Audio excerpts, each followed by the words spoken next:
Solicitação enviada. Agora, Opa, agora sim. Agora sim. Tá me ouvindo, né? Perfeitamente, tudo eu certinho, né? escutando você. Boa. Que bom, que bom. Pessoal, sejam todos bem-vindos. Eu sou Carlos Silvio, apresento o programa Paiaiana Conectados todos os sábados ao meio-dia na Rádio Conectados. Você acessa radioconectados.com.br. Acompanhe também os nossos podcasts. Estamos nas seguintes plataformas: no Spotify, Deezer, Tunnel, Cashbox, Google Podcast, Apple Podcast. Também tem tudo no site do programa Paiaiana Conectados, que é paiaianaconectados.com.br. Lá você acompanha os nossos colunistas, o escritor Darlan Zurk, o jornalista e pesquisador de cultura Assis Ângelo e também o jornalista e crítico musical Sérgio Martins. Hoje, 29 de julho de 2020, edição de número 126 dessa série de entrevistas que começamos aqui durante essa pandemia. Todos os dias passa aqui uma personalidade importante. Hoje não é diferente. O cara que eu trouxe aqui, sabe quem é? Jornalista, formado em jornalismo pela Universidade de Berkeley, é escritor, professor na Universidade de Sorbonne, consultor de comunicações e educador, com sede em Paris. Também é conhecido pelo trabalho no Brasil e na América Latina. Correspondente internacional, já concluiu projetos em mais de 40 países. É editor e fundador do guia de viagens online brasilmax.com. Bill Henchberg, que honra recebê-lo. Obrigado pela aceitação do convite. Honra de estar aqui com você. Realmente, vindo lá do interior da Bahia, que é um dos estados brasileiros que eu mais amo, eu fico muito feliz de estar aqui. Você fala de onde e que horas são aí? Como? De onde você fala nesse momento? Eu estou em Paris, de fato, 3 quarteirões fora de Paris. Eu moro numa outra municipalidade, mas é basicamente Paris. É como aquela coisa de São Paulo, com ABC e tudo isso. Então, eu tô em Paris agora. Que horas são aí, Bill? Boa pergunta. São 20 para as 2 da manhã. Ah, é cedo aí. Você não dorme, não? Não, para mim, eu sou Você falou que é coruja. Você sabe, jornalista, boemia, aquela coisa, a gente fica mais tarde. Realmente, para mim, 1 hora da manhã não é problema, não. Eu estou feliz de estar com você. Que honra, que honra. Antes da gente entrar aqui nos teus trabalhos, deixa eu te perguntar, você é americano, de que cidade, Bill? Eu nasci e me criei em Los Angeles, da Califórnia. E eu nasci numa cidade, como você sabe, que eu estou falando da ABC e toda cidade é perto do outro. De fato, eu não nasci em Los Angeles, propriamente dito. Eu nasci numa outra cidade que chama Hawthorne, que Hawthorne é famoso por ser a cidade dos Beach Boys. Não sei se você lembra do conjunto de rock. Sim. Everybody's gonna surf. Sim. Good vibration. Sim, Beach Boys. Então, eu nasci lá, no hospital lá, e me criei naquela região perto da praia de Los Angeles. Depois eu fui fazer a faculdade em Berkeley. Uma coisa que eu preciso dizer, porque tem questão no Brasil, da questão do diploma por jornalistas. Eu sou jornalista, mas de fato, não é sua culpa, eu acho que essa informação foi passada por você, mas eu não me formei em jornalismo. Me formei em ciências políticas e depois fiz também em Berkeley um mestrado em estudo latino-americano. Eu nunca estudei formalmente jornalismo. E a gente pode até falar disso se você quiser depois, mas eu sou contra essa questão do diploma para jornalista, porque eu acho que não é... O jornalista precisa ter um conhecimento grande do mundo, não precisa saber da técnica do jornalismo. A técnica do jornalismo você pode aprender no trabalho.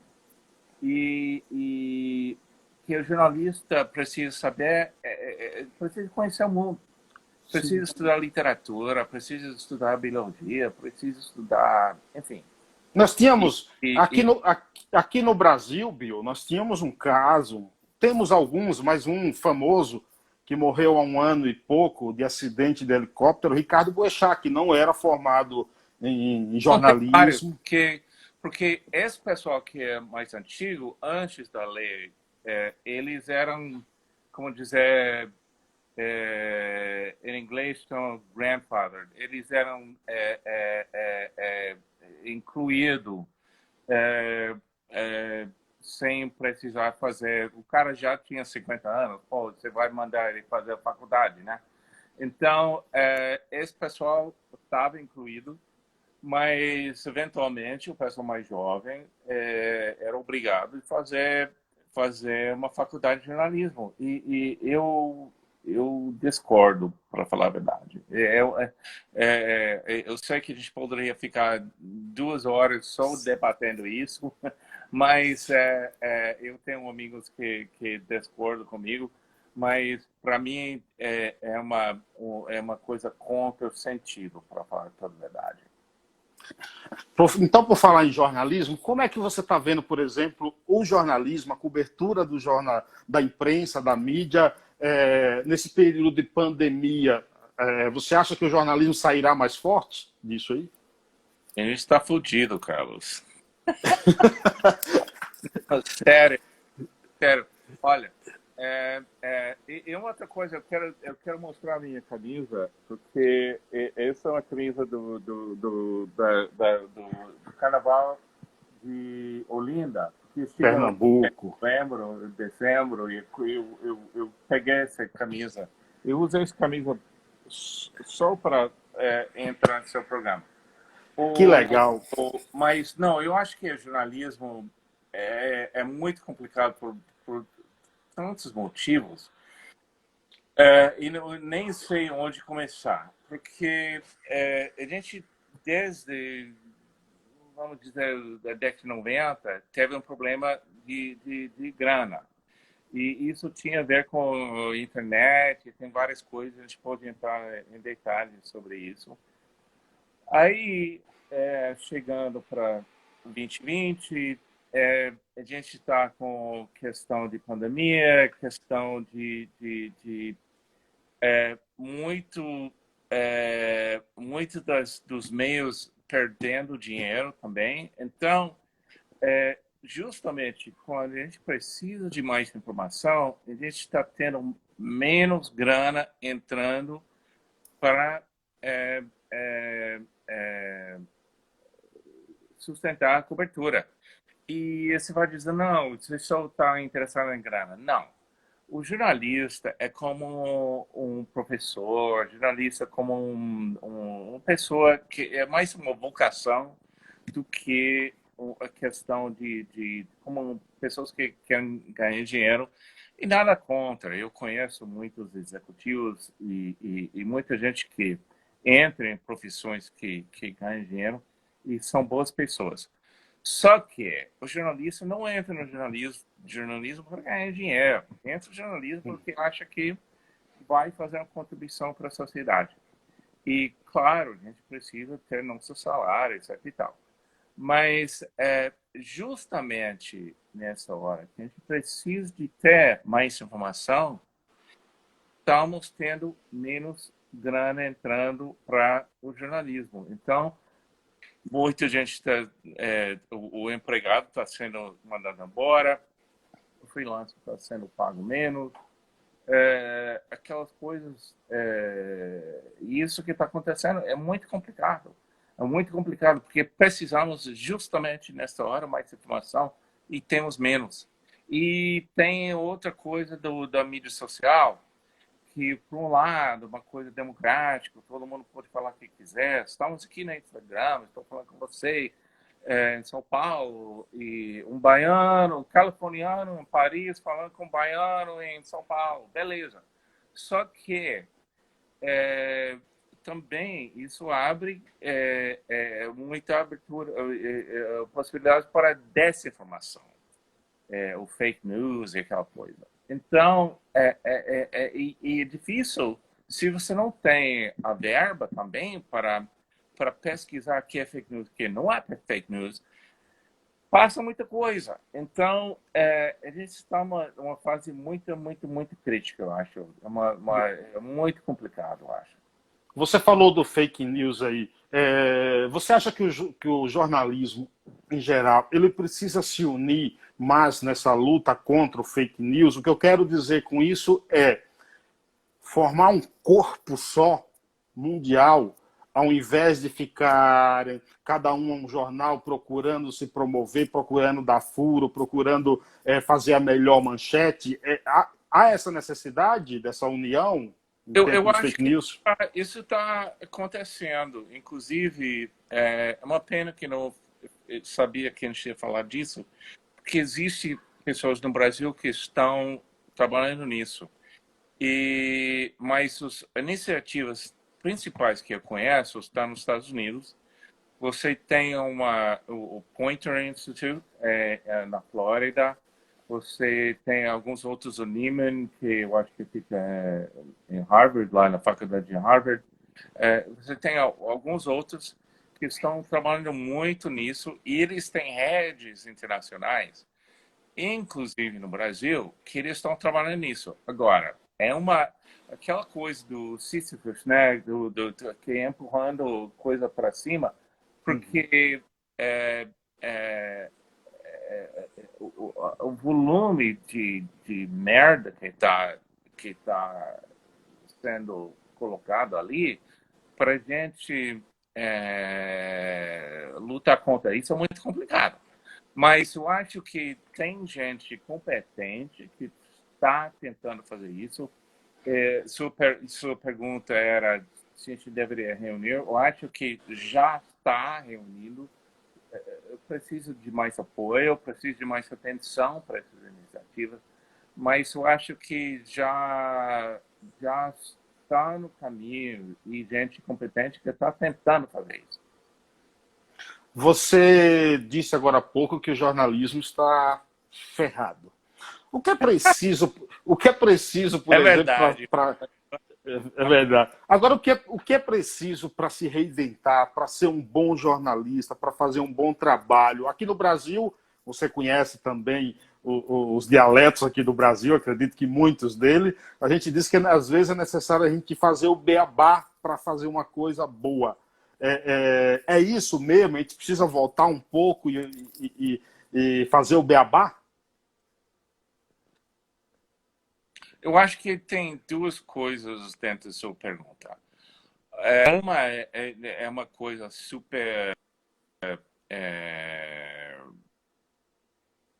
para cima, vamos dizer, de como vai ser o novo modelo. Porque a gente teve um modelo de jornalismo que era baseado nos anúncios. E isso veio do século. Peraí que a sua internet congelou. Voltou. Que falava que colocava muito anúncio nos jornais em Nova York. Assim, ele falou: eu sei que metade do meu de propaganda vai para lugar nenhum.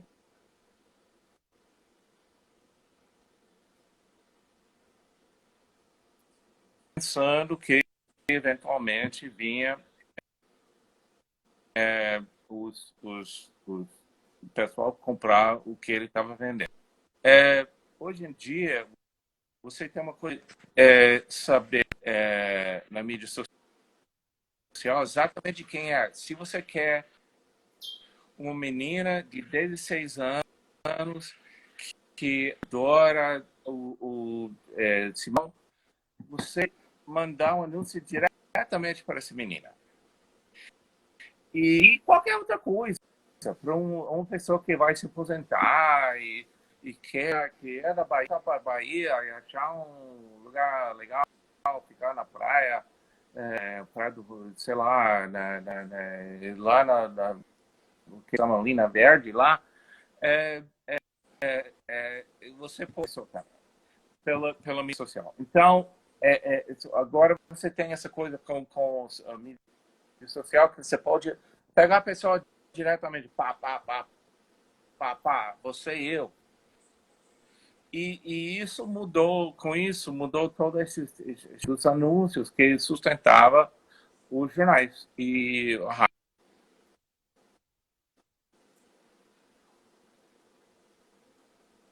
o outro lado da sua pergunta é questão da formação dos novos jornalistas. E tem uma... Porque, não porque eu acho que as faculdades estão...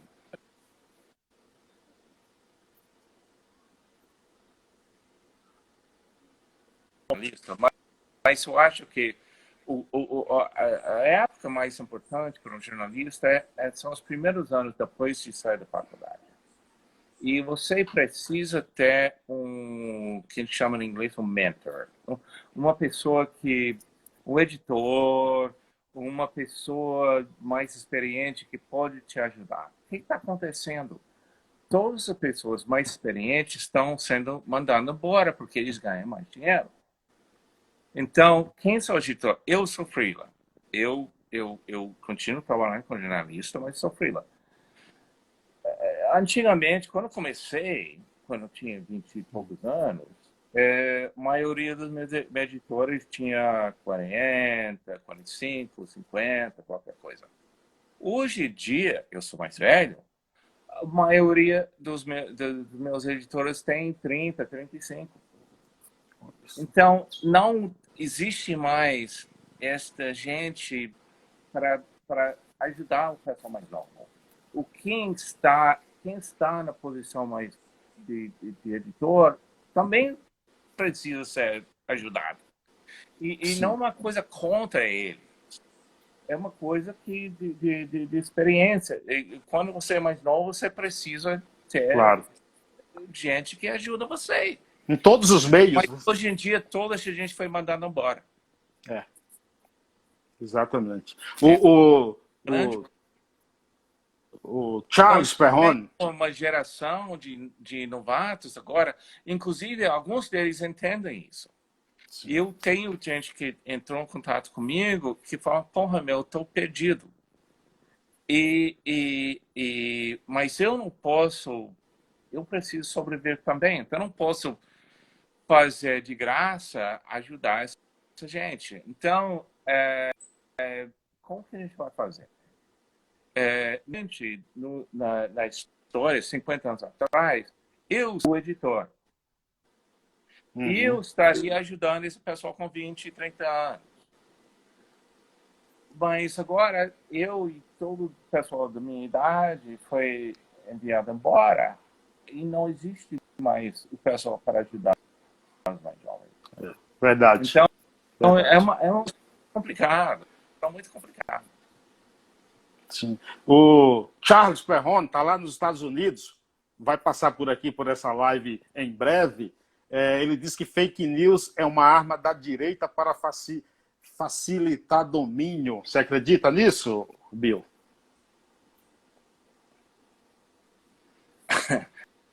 Charles e eu somos grandes amigos e ele torce por um time de beisebol de São Francisco e eu torço por um time de beisebol de Los Angeles. E a gente brinca muito. Eu não sei. Eu volto para o que eu falei do questão da fake news. Eu acho que, de certa forma, sempre existiu. Só que com a mídia social amplificou. Eu acho que temos dentro do turismo umas tentativas de enfrentar isso. Tem um outro problema, que é a questão psicológica, de que não é uma coisa que nem eu, nem você, nem o Charles, de repente, pode resolver. É que as pessoas têm a tendência de acreditar nas coisas coisas que eles já acreditam. Então, quem é bolsonarista, eu não sei se vocês estão chamando de bolsonarista, como se chama o pessoal? Bolsonarista mesmo. Que é do bolsonarista, E se sai uma petista. matéria falando bem dele, então eles vão achar que está certo, mesmo que está errado. Mesma coisa nos Estados Unidos com Trump. E o pessoal que não gosta de Bolsonaro ou não gosta de Trump, se sai que diz que Bolsonaro é filho da puta, o Trump é filho da puta, mesmo que a matéria é errada, eles vão acreditar. Então, eu não estou falando, você pode imaginar a minha política pessoal, mas não é isso que eu estou querendo dizer. É que as pessoas têm a tendência psicológica de acreditar no que eles já acreditam. Sim. E eu não sei, isso é uma coisa muito mais complicada, porque antigamente, no Brasil, é engraçado, quando eu cheguei no Brasil... Quando é que você vem a primeira vez para aqui? Como? 86. 86? Aí, 86, eu cheguei no Rio, e eu fiquei no Rio um tempo, depois fui para São Paulo. E como que era o pessoal que gritava, o povo não é bobo, baixe Rede Globo, alguma coisa assim. Isso mesmo, isso mesmo. Mas tinha o Jornal Nacional toda noite, que todo mundo assistia, e todo mundo mais ou menos tinha essa informação. A gente poderia criticar, achar que estava certo, achar que estava errado, discutir o dia seguinte, etc. e tal.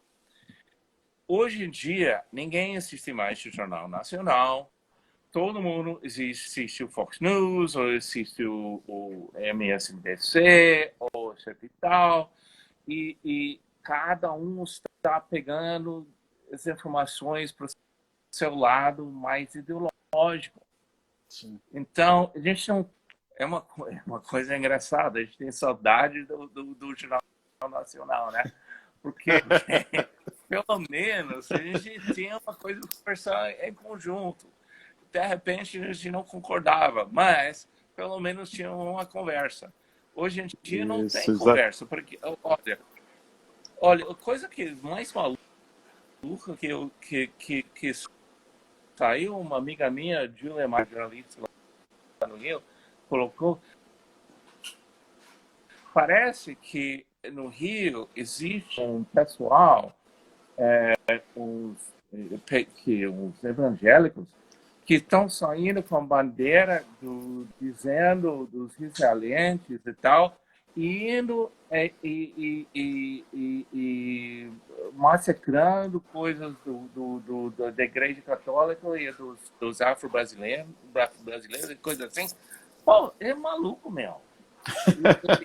Isso antigamente não existia. Se não tinha, ou se existia, era tão isolado, você não... Olha, esse pessoal é maluco, então eu não vou dizer nele. Parece que para esse pessoal, pela mídia social e tudo mais, eles têm como se comunicar e se agitar, aquela coisa, é complicado. Sim, sem dúvida. Ó, tem um amigo aqui, Tony do Paiaiá, que também é do Paiaiá, e eu já aqui formulo o convite para quando você vir ao Brasil, eu vou te levar para ir conhecer o Paiaiá. Não, eu vou com certeza, a próxima vez eu vou. Promessa dívida, eu vou cobrar, viu? Não, eu não estou brincando, eu vou com certeza. Boa. Ele diz o seguinte: o domínio da mídia pelo poder econômico levou o jornalismo a ficar na zona de conforto e não se preparar para o que está acontecendo hoje, você acha? Olha, essa questão do domínio econômico é aquele debate do século XX que eu não acho inadequado, mas é aquela coisa do que eu falei da Rede Globo, entendeu? Porque Rede Globo, domina tudo. Então, eu acho que hoje em dia a gente está numa situação, inclusive, ao contrário. Tem uma espalhação de mídia, seu podcast. Estamos aqui, estamos falando, eu não sei quantas pessoas, ouvintes que vêm, mas seu podcast é um exemplo de como coisa pluralizado, basicamente. Tem pessoas que acham seu podcast bacana, então estão aqui. Tem outras pessoas que estão fazendo outras coisas. Eu acho que na nossa situação, esses grandes mídias, tudo mais, New York Times, Rede Globo, etc e tal,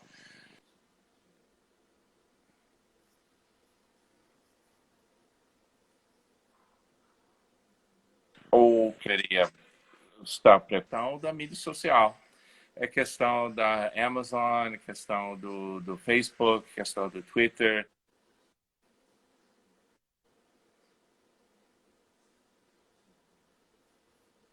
Então, eles não estão nem aí decidindo, entre aspas, qual conteúdo que vai aparecer.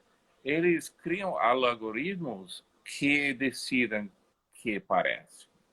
Agora, você vai dizer, não, algoritmo é matemática, então não tem nenhum, sei lá, discriminação. Mas a pessoa que fez o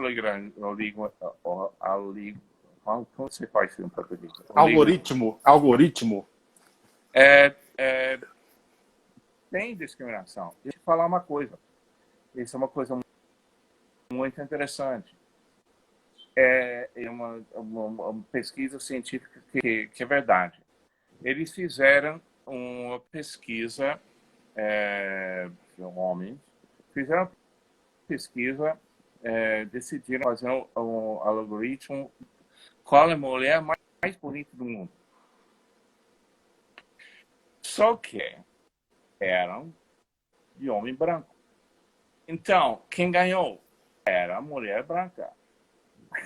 Então, não tinha nenhuma mulher negra, não tinha uma mulher diferente. Era a mulher branca que ganhou. Por quê? Os caras fizeram matematicamente. Só que dentro da cabeça deles. Sim. Então, claro que quem faz o código, o pensamento da pessoa que fez o código está lá dentro. Claro. Então, é uma coisa fascinante. E eu não sei como resolver isso, mas eu acho que, para responder a pergunta do seu ouvinte, eu estou mais preocupado com essas coisas, com o Facebook e essas coisas, do que com o velho Rede Globo. Eu acho que o velho problema da Rede Globo já mais ou menos acabou. A novela ainda tem influência demais, mas é uma outra coisa. Mas eu acho que em termos de notícias, eu acho que já diminuiu um pouquinho. Ô, Bill, aproveitando aqui, falando de Brasil, você chega aqui primeiro. Você falou que chegou aqui a primeira vez em 86. O que mais te encantou aqui? O que mais te agrada nesse Brasil tropical? Não, as pessoas. Realmente, eu tenho uma certa afinidade da Califórnia com o Brasil. E os californianos são mais... eu sou californiano, que eu falei no início. E eu com isso dei muito bem com o Brasil. Os brasileiros eram muito abertos para mim, eu estava muito aberto para eles e com isso deu muito certo. Eventualmente eu conheci uma mulher que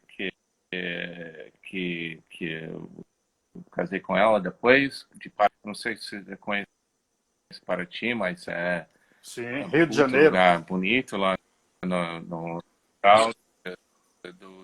do estado do Rio de Janeiro. E ela morava em São Paulo, a gente ficou em São Paulo há muito tempo, infelizmente ela morreu. Mas Assis, nosso amigo em conjunto, e Theo e esse pessoal, todos conheceram a esposa. Aí eu fui. Mas eu dei muito certo com os brasileiros. Mas eu acho que não há para mim dizer. Eu acho que para pessoas como Assis, nosso amigo, de dizer, eu só posso dizer uma coisa, que eu vou citar. Quando eu fui embora, eu não sei se você conhece o negócio jornalista e companhia. Sim, sim.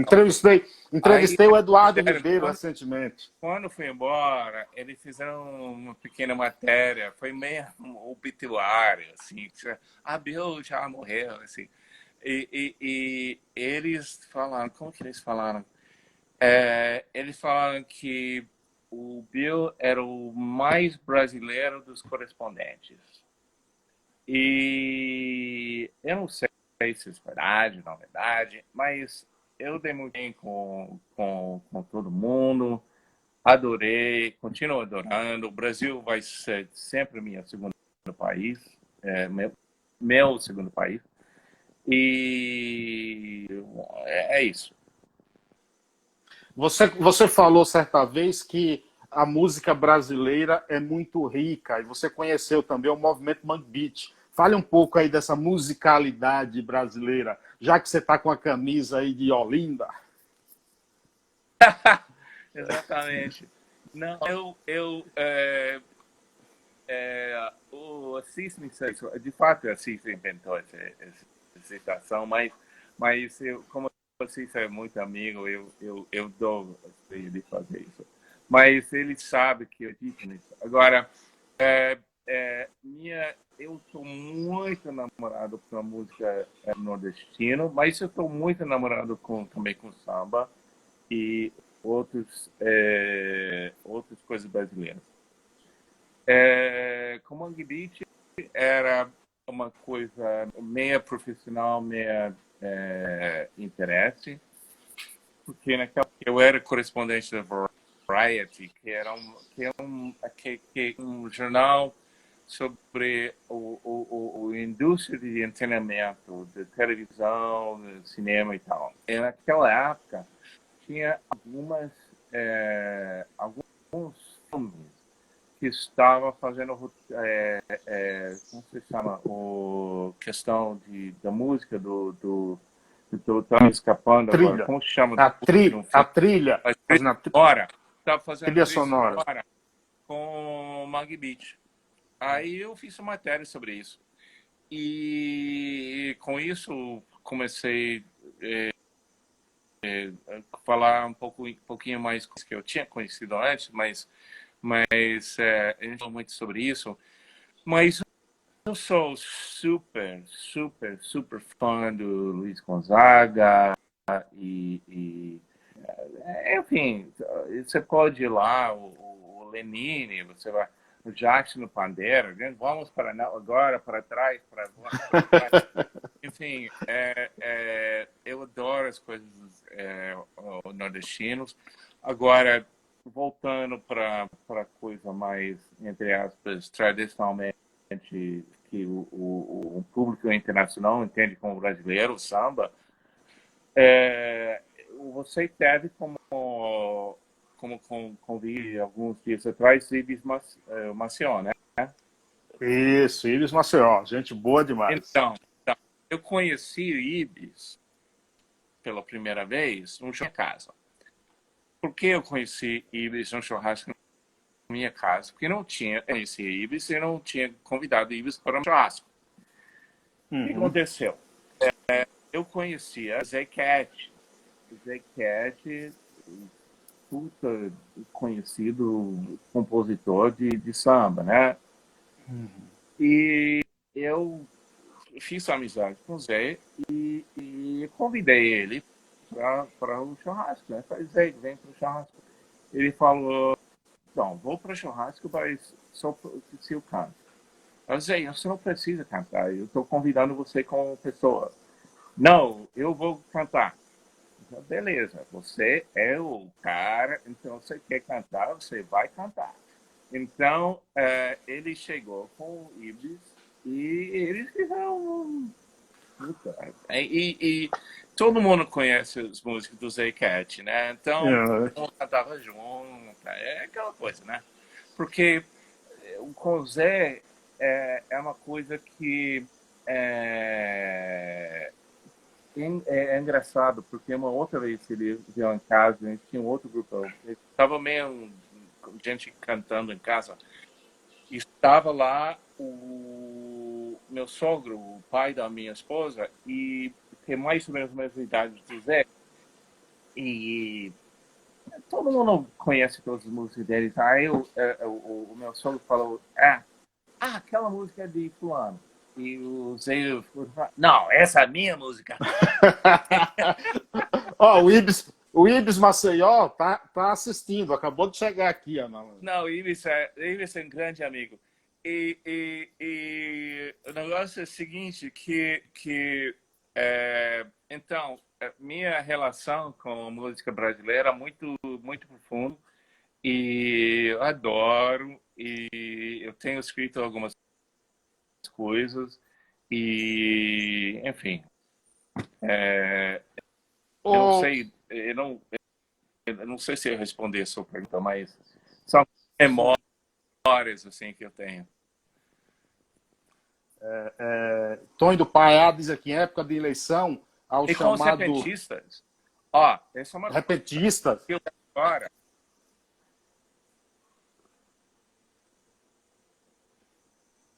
Peraí que deu uma travadinha, não ouvi o que você falou. Não, com os repentistas, porque o Sebastião Sebastião Marinho. eu, o Sebastião Marinho, que é o presidente do CRAN, você conhece o Sebastião, né? Sim, sim. Você tá rindo? Não, porque tem uma coisa, um atraso, não sei. Então, tem um amigo americano que o CRAN é a Associação dos Repentistas, né? Uhum. E não era presidente, não sei se é mais ainda, mas ele e eu somos amigos de muitos anos também. Ele, quando eu fiz uma despedida, ele e o colega dele foram lá fazer uma cantoria na minha despedida quando fui embora do Brasil. Porque eu sempre tinha problema com o Sebastião. Tem um amigo americano que ganhou a carteirinha de repentista. Ele tem uma carteirinha bonitinho, só que diz lá, em vez de repentista, diz apologista. Aí eu sempre reclamei com o Sebastião. Eu falei, porra, meu, você não vai me dar um cartão. A gente não dá. Você deu um cartão para esse cara, pô, gacha. Mas a gente não vai dar cartão assim para mais ninguém, porque, sei lá. Só que eu falei com ele agora, semana É. passada, a gente estava trocando informações lá, inclusive na mídia social. Eu falei, Sebastião, eu tenho muitos filmes do fulano, no dele é Michael. Eu tenho muitos filmes de Michael, porque vocês deram uma carteirinha para ele, eles não deram carteirinha para mim. E, eventualmente, falam, porra, meu, quando você vai no Brasil, vamos dar uma carteirinha para você. Então, quando, próxima vez que eu sou no seu programa, eu vou ser dentista oficial. Eu vou ficar muito feliz, porque eu adoro o repente. Eu ia lá antigamente, hoje em dia, mas naquela época, eles faziam as cantorias no Bar do Bill, lá no Empim. E lá que foi apresentado para o negócio. E eu não sei se o Zinho está assistindo, porque ele também, de repente, estaria assistindo. Para mim era super bacana lá. E depois eu fui correndo atrás dos caras, né? E, de Sim, sim. repente, também, para mim, brasileira, ó, de super legal, eu adoro muito. Ó, a Inês Tavares está mandando um abraço para você. Inês, Inês. Ela te manda aqui um abraço grande. O Tony do Paiá diz, em época de eleição, a chamada... Peraí, deixa eu voltar ao normal aqui. Deixa eu voltar ao normal, que a internet deu uma congelada aqui. Peraí, tá me ouvindo, Bill? Tá me... Opa, voltou. Tá me... Ó, o Tony do Paiá diz o seguinte, em época de eleição, em época de eleição, a chamada matéria por encomenda para mostrar erros do opositor. Isso não desvirtua o jornalismo, Bill? Você está falando da época de eleição dos Estados Unidos Em geral, há muitas matérias compradas, digamos assim, que isso desvirtua o jornalismo? É, essa questão da influência entre aspas, compra dos jornalistas não é uma coisa de novidade. Eu vou para a África. Antes da pandemia, eu ia pelo menos 3 vezes por ano fazer treinamento para jornalistas profissionais da África. E uma vez, no interior de Guiné-Bissau, que fala português, e de repente tem gente da África, eu avisei pessoal da Angola, de Moçambique, etc e tal, que eu estaria aqui. E de repente tem algumas pessoas que é muito tarde lá, mas de repente ainda tem algumas pessoas que interessaram. Eu estive no interior de Guiné-Bissau, e ele está falando que toda vez que o ministro de não sei das quantas fazia uma coletiva, dava grana para cada um. E eu falei, gente, eu entendo que vocês são pobres, eu entendo que de repente você precisa de dinheiro, mas isso não é jornalismo. Quando você está recebendo dinheiro de quem está... Você está fazendo a reportagem sobre eles. Agora, onde a gente vai fazer um limite? Por exemplo, se vai ter uma eleição e vai ter uma comitiva do interior chegar lá e você vai pegar carona com o pessoal da campanha, eu acho que você deveria pegar carona. Eles vão dar um sanduíche para você não morrer de fome enquanto estão lá, então, beleza. Eles não deveriam uma garrafa de uísque para você, entendeu? São essas coisas que a gente precisa fazer limites e entender que não é sim, não. É uma coisa que a gente precisa, que nós, e nosso papel na sociedade, como jornalista, é de vigiar os poderosos. Seja do governo, seja das empresas, seja dos ONGs, seja de que seja. E se o governo chega para você e fala, eu vou te dar papapá, você tem que ficar meio de detalhes, de pensar como você vai fazer. E você pode, tem jeito de fazer isso, fala isso, tudo bem. Eu quero ir em aquele lugar e eu vou aceitar o seu convite. Só que você tem que saber que eu sou jornalista independente. Se você quer me convidar sabendo que eu sou jornalista independente, beleza. Porque às vezes o que a gente acabou de falar, que os meios de comunicação têm cada vez menos dinheiro. Então, como você vai chegar lá para fazer uma reportagem num lugar lá na Amazônia, alguma coisa? É difícil. Então, é difícil não aceitar, porque se você não aceita, você não vai conseguir chegar. Só que você tem que deixar claro para eles que você é independente. Mesmo que eu aceitei eu sou independente. Deixa claro para eles, se eles continuam querendo te convidar. Mas eu entendo a questão do seu ouvinte, as preocupações do seu ouvinte. É um problema muito. Eu não acho que isso é uma coisa consciente, mas de certa forma que a sociedade faz.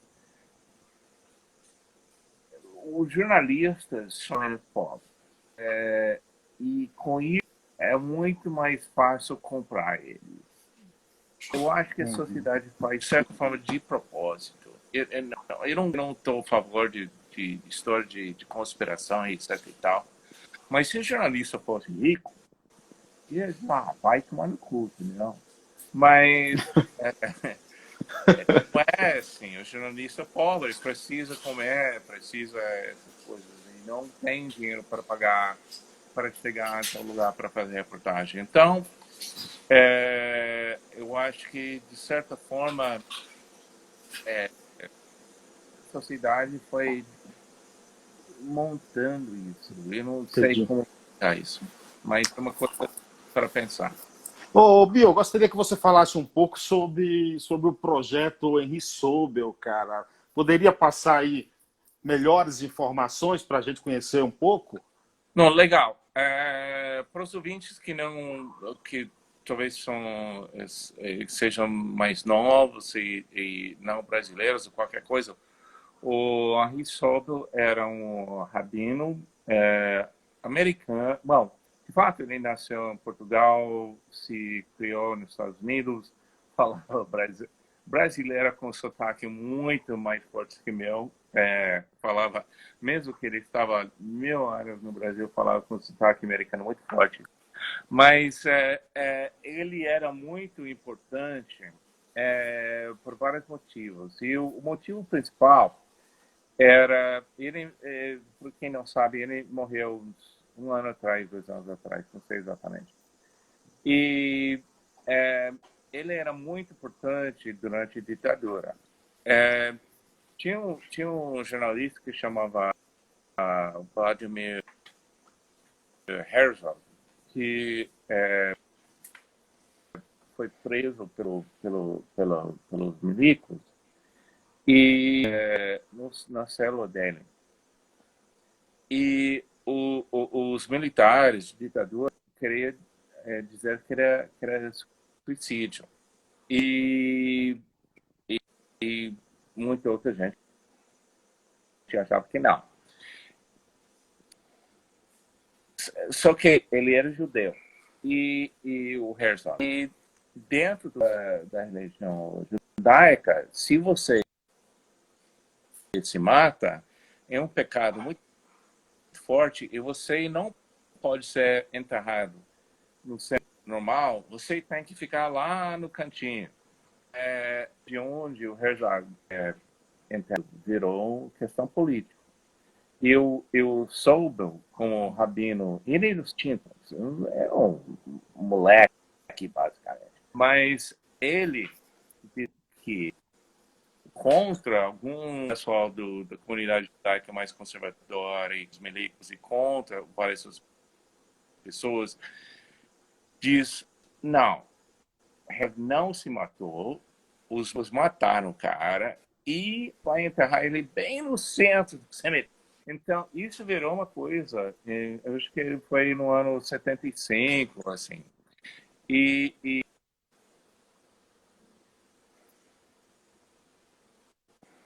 depois tinha uma coisa, uma reunião ecumênico dos católicos e de uma outra, acho que os metodistas e os judaicos, não, Catedral do Sé, e com muita gente que foi lá, e foi uma das primeiras coisas para começar a ter alguma coisa contra a ditadura, porque antes disso estava todo mundo com medo, ninguém queria fazer nada. Então, lógico, tinha os guerrilheiros que estavam fazendo coisa ali, mas eles eram meio guerrilheiros profissionais. Mas Uhum. pessoas normais não queriam dizer nada porque estavam com medo, etc. Então, era muito importante. E depois disso, durante o Sobel, ele era de fazer as pontes. Então, por exemplo, as relações entre os judeus e os muçulmanos no Brasil é relativamente legal. Você não pode dizer isso de todo lugar no mundo. Um dos motivos por isso que eu soube com o rabino, um dos rabinos mais importantes, ajudou a fazer essas pontes. Tem outros exemplos dessas coisas.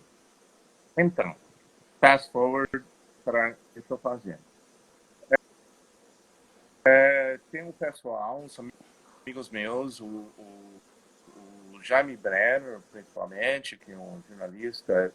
Se o Jaime não foi convidado, Jaime é um cara super interessante, Opa, jornalista que mora já está de convidado. comunicação. Quero que você já me passe o Não, contato Jaime, dele depois. eu vou fazer a conexão de você com o Jaime porque vale a pena. Ok. E o Jaime é o, sei lá, o produtor executivo desse negócio. Eu conheço o Jaime desde a minha época lá do Rio. Quando eu estava lá, ele estava no Jornal do Brasil e eu trabalhava no, não sei se você lembra, no Caderno do Terceiro Mundo. Você lembra disso? Você é muito De chamava leitura. Caderno do Terceiro Eu sou Mundo. novo, Né? eu Então, sou uma criança. eu era o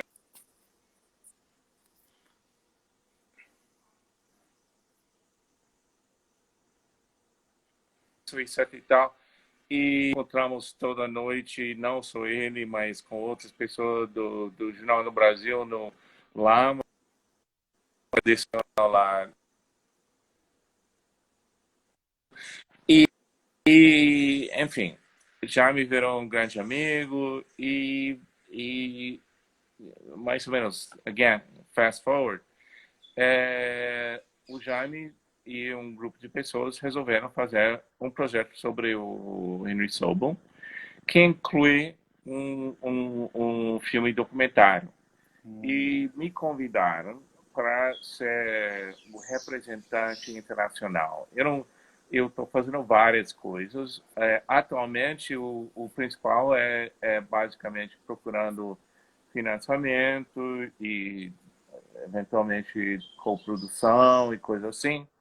Mas eu acho uma coisa super legal, porque é história do Claro. Brasil, é história. Eu acho que um dos problemas que a gente tem com o Bolsonaro agora é que o pessoal mais novo não entende como que é viver com ditadura. E se eles fossem entender, de repente terem outra ideia.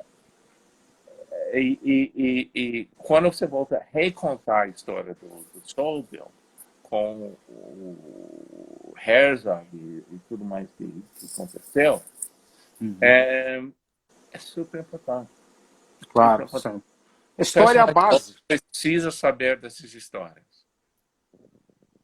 Claro, sem dúvida. Bill, o programa Paiaiá, apresentado por esse humilde sertanejo, nasceu aqui em São Paulo, com o intuito de levar histórias, cultura para o Brasil, e através de você agora estamos levando cultura e conhecimento para o mundo também. Como é que se diz em inglês, por exemplo, programa Paiaiá do sertão para o mundo aí? So the excellent Paiaya program is going to the entire world.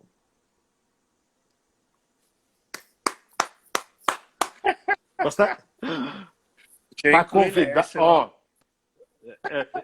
Ó, você está convidado para ir ao Paiá. Eu vou já guardar o brinde, uma camisa do programa para você aqui.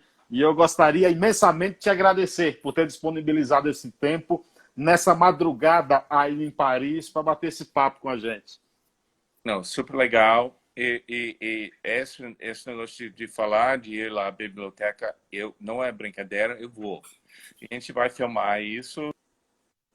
E eu gostaria que você fosse comigo, se for possível. Claro. Bom, vamos manter contato. Eu adorei essa experiência. E outra coisa que a gente não falou, seu convidado foi o Marquinhos, né? Marquinhos Abdala. Não foi? Isso. O jogador de basquete? Alô?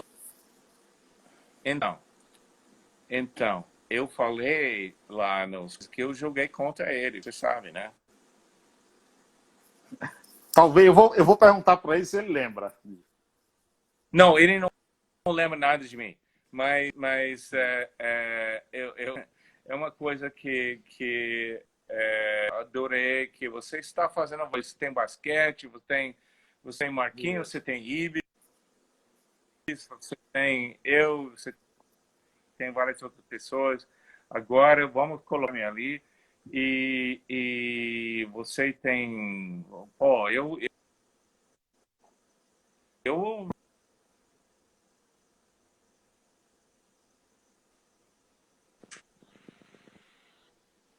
Cortou a sua última frase. Peraí. Eu já estou ficando fã do seu podcast aqui. Muito obrigado, viu? Muito obrigado.